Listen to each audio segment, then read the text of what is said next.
কি গো, তোমার তো অফিস যাওয়ার সময় হয়েছে, এভাবে মন খারাপ করে বসে আছো যে? অফিসে যাবে না? অফিসে গিয়ে কী বা করব, গিয়ে তো সেই খারাপ সংবাদটাই শুনতে হবে। এমন ভাবে বলছো কেন? কপালে যা আছে সেটাই হবে, সবকিছুই তো উপরওয়ালার হাতেই ছেড়ে দিয়েছি।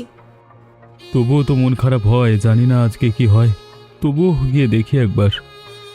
হ্যাঁ যাও, তবে সাবধানে যাও আর তাড়াতাড়ি ফিরে এসো। আমি মায়ের সাথে তোমার জন্য অপেক্ষা করব। দেখো বিকাশ, কথাটা বলতে আমার খুবই খারাপ লাগছে, কিন্তু আমার হাতেও তো কিছু করবার নেই। এখন কি করব আমরা বস? আমাদের এই কোম্পানিতে কতগুলো মানুষ কাজ করে, তারা এখন কি করবে? এসব তো কিছুই আমার হাতে নেই। আমিও তো এখন এই কোম্পানি বন্ধ হয়ে গেলে চাকরিহারা হয়ে যাব। আপনি একটু মালিকের সাথে কথা বললেই হয়। আপনি একটু দেখুন না কি করা যায়। দেখো, মালিক তো ইচ্ছে করে কোম্পানিটা বন্ধ করছে না, তবে আমি বুঝিয়ে দেখতে পারি। খুলতে বেশ সময় লাগবে বলেই মনে হচ্ছে। কি আর করবার, এটাই হয়তো আমাদের কপালে ছিল। ঠিকই বলেছ। সাবধানে থাকো, আর মাঝে মধ্যে দেখা সাক্ষাৎ হবে, ঠিক আছে?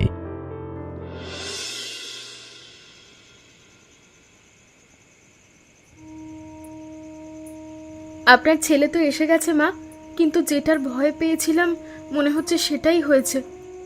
কিরে বিকাশ, এত দেরি হলো যে? তোর তো আরো তাড়াতাড়ি আসার কথা ছিল, তাই না? ঘরে ফিরেই বা কি করব মা, একটুও মন টিকছে না। একটু বাইরেই ঘোরাঘুরি করলাম এই জন্য।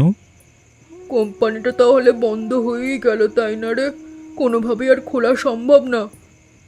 না মা, অনেক ভেবেই আমরা চেষ্টা করেছি, কিন্তু কিছুতেই কোনো লাভ হলো না। কোম্পানির লসের পর লস খেয়ে যাচ্ছে, এই কারণেই বন্ধ হয়েছে। কি আর করার, কপালে যা আছে তাই হয়েছে। এটা নিয়ে মন খারাপ করিস না। মা একদম ঠিক কথা বলেছে। তোমার তো যোগ্যতা আছে, তুমি নতুন কাজ খোঁজার চেষ্টা করো, দেখবে পেয়ে যাবে। কাজ তো খুঁজতেই হবে, এভাবে বসে থাকলে তো আর সংসার চলবে না। কিন্তু আমি হতাশ হয়ে গেলাম। হতাশ হোস না বাবা, জীবনে ভালো খারাপ সব পরিস্থিতিই আসে। শান্তভাবে সব সামলে নিতে হয়। তোমরা দুজনে আমার জীবনে আছো বলেই আমি এতটা শক্তি পাচ্ছি। দাও, আমাকে খাবার দাও, খুব ক্ষুধা পেয়েছে। খাবার তৈরি করা আছে, আর গরম গরম খাবি। বৌমা, তুমিও বসে পড়ো। কি গো কাকিমা, তোমার ঘরটা গত রাতে ভেঙে পড়েছে, তাই না? হ্যাঁ রে বাবা, এখন কি করব, কোথায় যাব, কিছু তো বুঝতে পারছি না। হাতে তো জমানো কিছুও নেই। এই বর্ষার সময় হাতে জমানো কিছু থাকেও না কাকিমা। তুমি একটা কাজ করো, নারায়ণবাবুর কাছে যেতে পারো। শুনেছি নারায়ণ বাবু নাকি এখন খারাপ সময় পার করছে। তার কাছেও তো টাকা হবে বলে মনে হয় না। তুমি সেই চিন্তা না করে একবার এগিয়ে দেখো। এভাবে চেষ্টা না করলে তো তোমার তো ঘর উঠবে না। ঠিক কথাই বলেছিস, এই বর্ষায় একটা আশ্রয় খুব দরকার। বাবু, আপনার কাছে এসেছি খুব অসহায় হয়ে, তবে আমি জানি আপনি এখন খারাপ সময় পার করছেন। দেখো, তোমাকে সাহায্য করতে পারলে আমার খুবই ভালো লাগতো, কিন্তু আমি নিরুপায়। আপনাকে সাহায্য করার জন্য জোর করছি না। আমি জানি আপনার কাছে টাকা থাকলে আপনি অবশ্যই সাহায্য করতেন। তোমাকে সাহায্য করতে পারছি না, এজন্য আমারই লজ্জা লাগছে। কত আশা করে তুমি আমার কাছে এসেছিলে। থাক বাবু, আমি নিজের একটা ব্যবস্থা ঠিক করে নিতে পারবো। আপনি আমাকে নিয়ে চিন্তা করবেন না।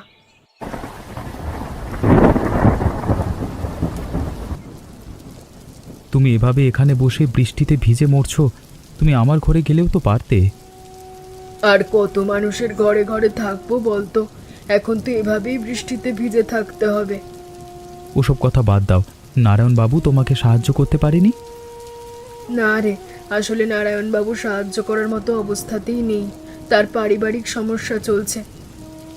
আমার কাছে যদি টাকা পয়সা থাকতো কাকিমা, তাহলে তোমাকে আমি অবশ্যই ঘর তুলে দিতাম। আমি জানি রে বাবা, এই গ্রামে আমার কেউ খোঁজ খবর নিক না নিক, তুই নিস। তাহলে চলো, তোমাকে আমি স্থায়ী সমাধান না দিতে পারলেও অস্থায়ী একটা সমাধান এখনই দিতে পারি। আমি কিন্তু তোর ঘরে যাব না, আমি কারোর ঘরের বোঝা হব না। সেই বিষয়ে আমি ভালোই অবগত আছি যে তুমি আমার বাড়িতে যাবে না, তাই তোমাকে আমি নতুন বাড়ি করে দিচ্ছি। নতুন বাড়ি? সে আবার কি করে সম্ভব? আগে চলো না, তোমাকে দেখাচ্ছি আমি। তবে একটা উঁচু জায়গায় তোমার বাড়ি আমি করে দেব। কিন্তু আমার তো এছাড়া আর কোনো জায়গা জমি নেই। তোমার এই জমির অবস্থা দেখেছো? জলে পুরোটা তলিয়ে যাচ্ছে। এখানে ঘর তুলে একদিনও টিকবে না। তাহলে কোথায় যাব? আমার একটা উঁচু জায়গা রয়েছে, ওখানে আমি আপাতত তোমাকে একটা ছোট ছাউনি বানিয়ে দিচ্ছি। তোমার কোনো সমস্যা হবে না। ঠিক আছে বাবা, তাহলে তাই কর। আর বৃষ্টিতে ভিজতে পারছি না।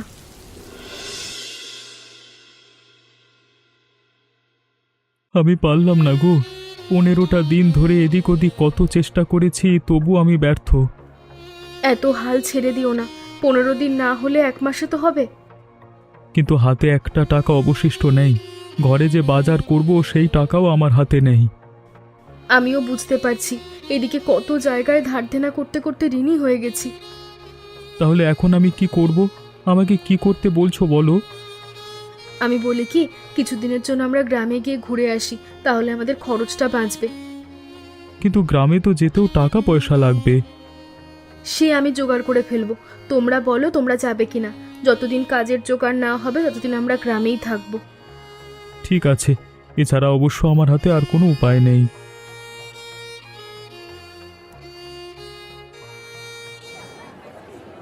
অনেকদিন পরে গ্রামে এসেছি।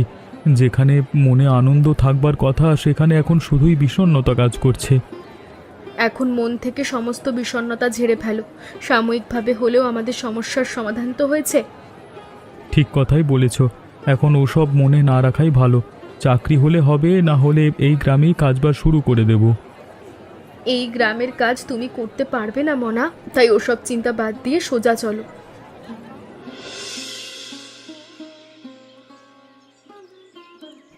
মা, ও মা, কোথায় গেলে তুমি? দেখো আমরা এসেছি। ওরে, তোরা কখন এলি? তোরা আসবি আগে তো জানাসনি। জানানোর মতো অবস্থা ছিল না মা, তাই তো চলে এসেছি। ভাবলাম তোমাকে গিয়ে চমকে দিই। খুব ভালো করেছিস। আয় আয়, ঘরে আয়। আমার ঘরটা কয়েকদিন আগে ভেঙে পড়েছে, তোরা নতুন ঘরে চল।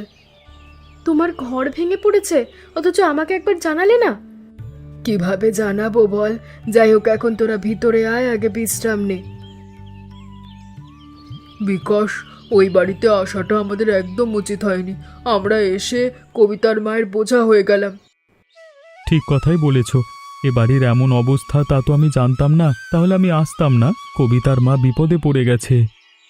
যত দ্রুত সম্ভব এখান থেকে শহরে যেতে হবে। শহরে কষ্ট হলে ওখানেই থাকবো। ঠিক কথাই বলেছ মা। এই ব্যাপারে আমি কবিতার সাথে কথা বলে নেব, আর যদি পারি কবিতার মাকে সাহায্য করব। তুই দেখ তো বাবা, এই গ্রামে কোনো কাজ বাজ পাস কিনা। আমি দেখছি মা, আমি যদি কোনো কাজকর্ম একটু করতে পারি তাহলে এই পরিবারের অন্তত একটু উপকার হবে।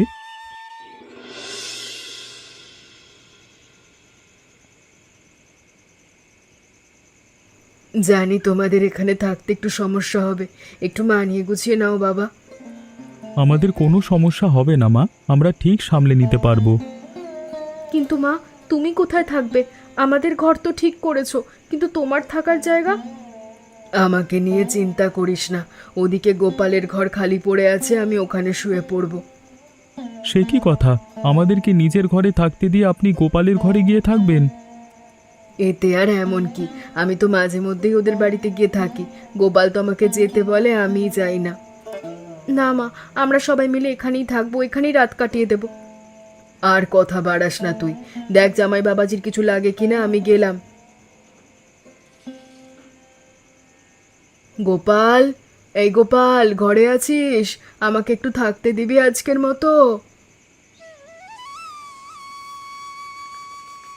কি হলো কাকিমা, তুমি এত রাতে এখানে? কবিতা আর শ্বশুরবাড়ির লোকদের নিয়ে এসেছে। ঘরে তো থাকার জায়গা নেই, আমায় একটু থাকতে দিবি? কি বলছো তুমি? তোমার এই পরিস্থিতিতে কবিতা তার শ্বশুরবাড়ির লোকজন নিয়ে এসেছে?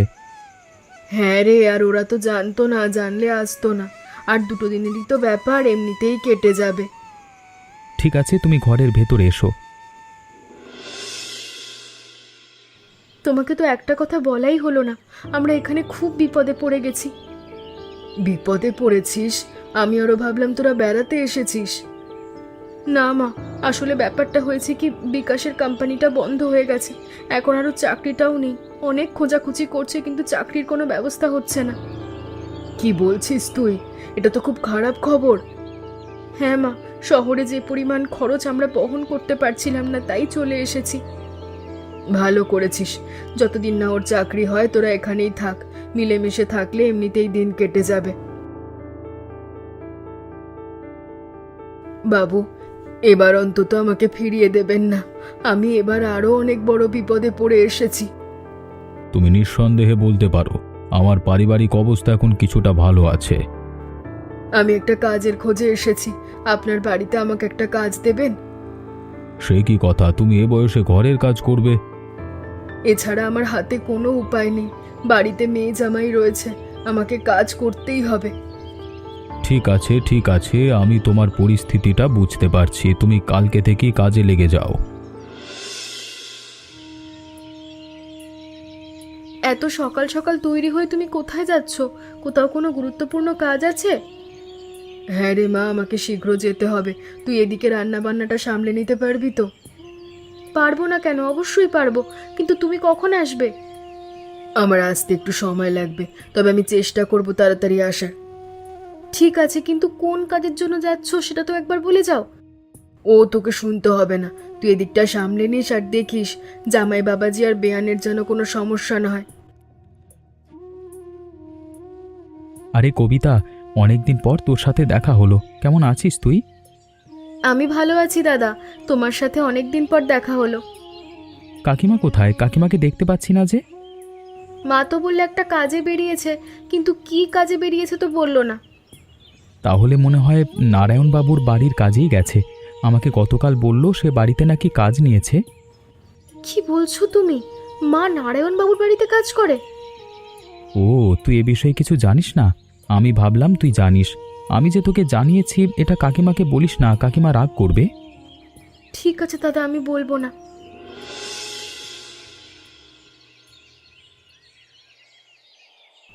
কি হলো কবিতা, তুমি কান্না করছো কেন? কি হয়েছে? আমারই ভুল বিকাশ, আমি আমার মায়ের খেয়াল রাখতে পারিনি।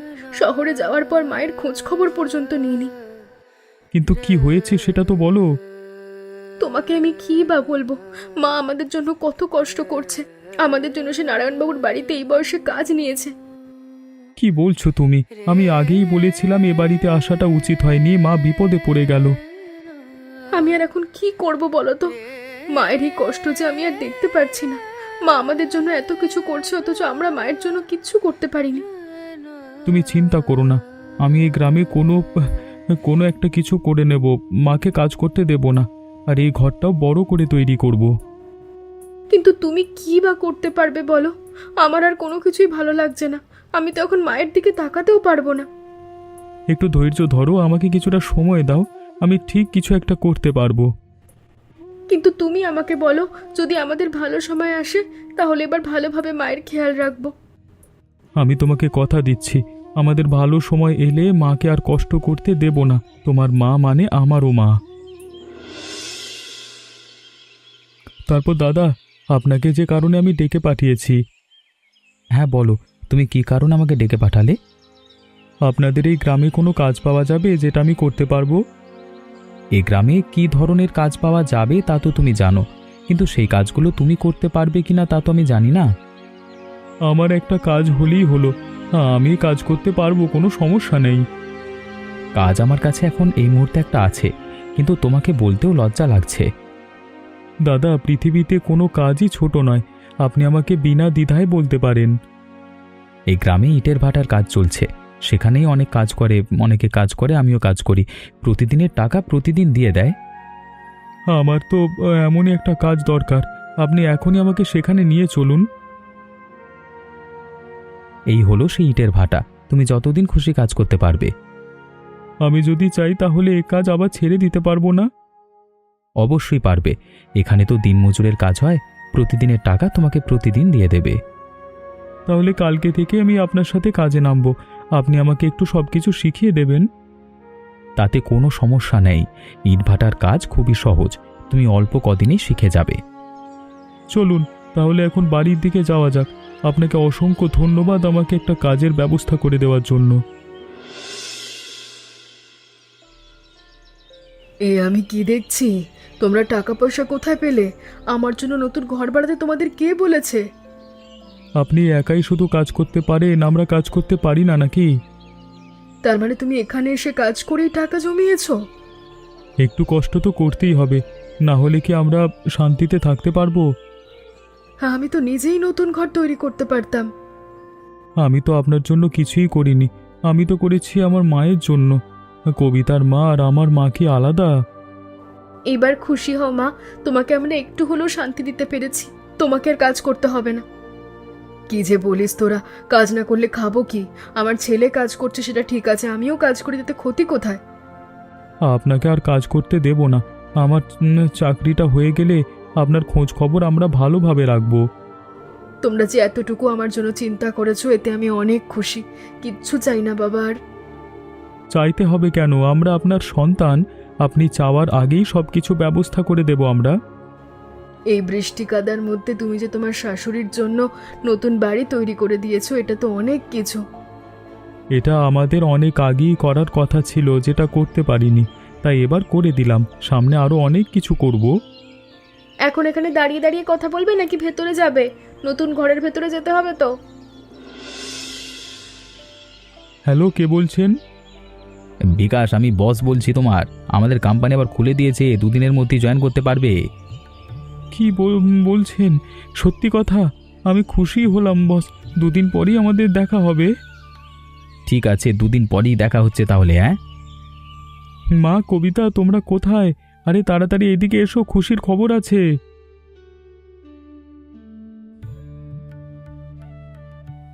কিরে বিকাশ, কি হয়েছে? এত চিৎকার করছিস কেন? চিৎকার করছি কি আর সাধে? আমার কোম্পানি খুলে দিয়েছে আর আমার চাকরি আবার ঠিক হয়ে গেছে।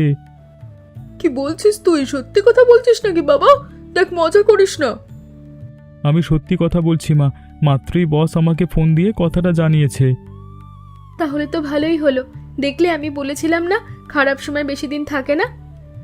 ঠিক কথাই বলেছো তুমি, তবে এবার আর আগের মতো ভুল করব না, হাতে যথেষ্ট সঞ্চয় রাখবো। ঠিক বলেছিস, এবার সঞ্চয় রেখে দেব, যাতে চাকরি চলে গেলেও ব্যবসা করে খাওয়া যায়। তাহলে আমরা কবে বের হচ্ছি শহরের উদ্দেশ্যে? আগামীকালই যেতে হবে, তবে দুদিন পরেই আমার জয়েন। আর শোনো, এবার কিন্তু মাকেও সাথে করে নিয়ে যাব, তুমি মাকে বলে রেখো। তোরা এত তাড়াতাড়ি চলে যাচ্ছিস? বলছিনি না অনেকদিন থাকবি? তোমার জামাইয়ের চাকরিটা আবার ঠিক হয়ে গেছে, এবার না গেলে তো চাকরি চলে যাবে আবার। তাহলে তোরা কবে আসবি আবার? কবে আসবো তা তো জানি না, তবে আমরা তো একা যাচ্ছি না, তোমাকেও সাথে নিয়ে যাচ্ছি। আমি যাব মানে? আমি কোথায় যাব? কোথায় আবার যাবেন? আমাদের সাথে শহরে যাবেন, আপনাকে গ্রামে একা থাকতে দেব না আমি। না না বাবা, তা হয় না। তোমরা আমাকে নতুন বাড়ি করে দিয়েছো, আমি এখানে দিব্যি থাকতে পারবো। নতুন বাড়ি করে দিয়েছি ঠিক আছে, যখন আবার চাকরি থাকবে না তখন সবাই মিলে এসে এখানেই থাকবো। কিন্তু আমি যদি তোমাদের সাথে যাই, তোমাদের সমস্যা হবে। কোনো সমস্যা হবে না, আমরা আপনাকে আমাদের সাথে নিয়ে যাচ্ছি, আর আমরা মাঝে মধ্যে এসে এ বাড়িতে ঘুরে যাব।